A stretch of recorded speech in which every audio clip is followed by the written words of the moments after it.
অনেকে মাজার ভাঙার ডাক দিচ্ছে, এ নিয়ে পক্ষে বিপক্ষে বিতর্ক হচ্ছে। বিষয়টা সম্পর্কে আপনার মন্তব্য কামনা করছি।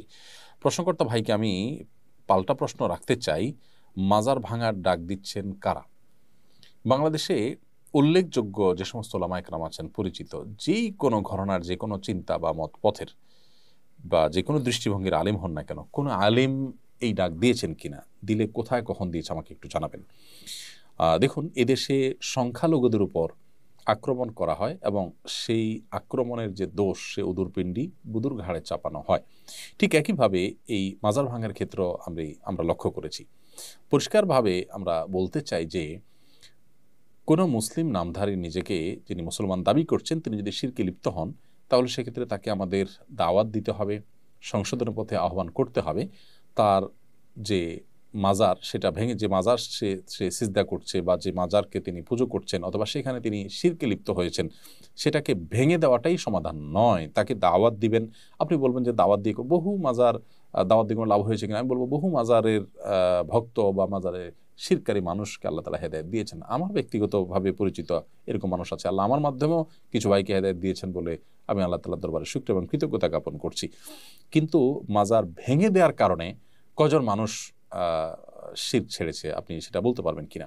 দেখুন, আপনি যদি কোনো কাজ করার কারণে সেটা দিন শেষে ইসলাম এবং মুসলমানদের ক্ষতি ডেকে আনে, ইসলাম এবং মুসলমানদের দুর্নামের সুযোগ পায়, ইসলাম এবং মুসলমানদের দাওয়াতি কাজে বাধা সৃষ্টি করার কারণ হয়, তাহলে সেক্ষেত্রে সেটা মনে রাখবেন যে ইসলামের কাজ নয়, সেটা শয়তান আপনাকে নেক্সট সুরতে ধোঁকা দিয়ে আপনার দিয়ে এই কাজগুলো করাচ্ছে। কাদিয়ানীদের মধ্যে দাওয়াতি কাজ করেন এমন একজন প্রথিতযশা আলেম আমাকে বলেছেন ব্যক্তিগতভাবে, আমার বন্ধু মানুষ, মৌলানা আব্দুল মজিদ, ওনার নাম, অনেক বই পুস্তক লিখেছেন। তিনি বলেছেন, ভাই আজকাল আমি সেখানে দাওয়াতি কাজ করাটা আমার জন্য কঠিন হয়ে গেছে এবং এটাকে রেফারেন্স হিসেবে টানা হচ্ছে। আমরা অনুগ্রহ করে সবাইকে বলবো এই বিষয়ে সহনশীলতার পরিচয় দিতে এবং ওলামা একরাম আপনাদের কাউকে কাজের নির্দেশ দিয়েছেন কিনা, দিলে তার নাম বলুন। কোন ভিডিওতে, কোন বক্তব্যে, কোন অনুষ্ঠানে, প্রকাশ্যে বা অপ্রকাশ্যে কোন আলেম বলেছেন আমাদেরকে বলুন।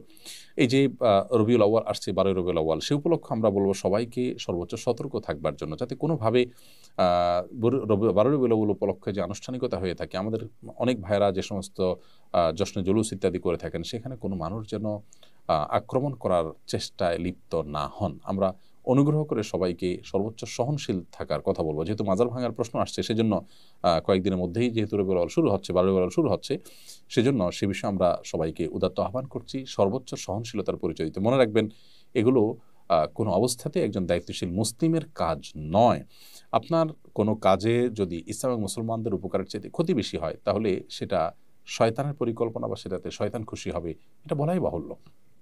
এজন্য আমরা বলতে চাই যে এই জাতীয় বিষয়গুলোতে আপনার আবেগ, আপনার নিজস্ব বিবেকের উপরে আপনি ভরসা না করে ওলামা একরামের দিক নির্দেশনাকে আপনি শুনুন। আমি আবারও বলছি যে উল্লেখযোগ্য কোন আলিমের নাম বলতে পারবেন যিনি আপনাকে এই কাজ করার নির্দেশ দিয়েছেন? অনুগ্রহ করে যদি সেরকম কেউ থাকে আপনি বলুন।